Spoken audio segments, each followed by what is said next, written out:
মেয়ে তো একদম পরীর মতো দেখতে, আমার তো দেখেই লাপাচ্ছে। আরে রক্তকোটের বেটা, মেয়ে দেখে বিয়ে করার জন্য আমার মন লাপাচ্ছে, অন্য কিচ্ছু না। ও আচ্ছা, তবে তোর মন লাফাচ্ছে। আমি তো ভাবলাম তোর ধরে আসার মারবো কিন্তু ঘটক বাবু। আমি তোমার মতো ছোট লোক নাকি?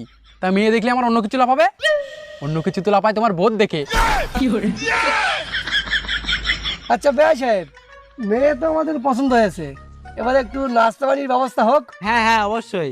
এ মা, তো শ্বশুর আব্বার যে ল্যাংচাগুলো নিয়ে এলো না, সেগুলো নিয়ে আয় তো।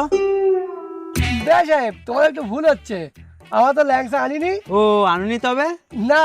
তবে থাক মা, আনতে হবে না। তো শ্বশুর আব্বার আমার ল্যাংচাটা খাওয়াচ্ছি।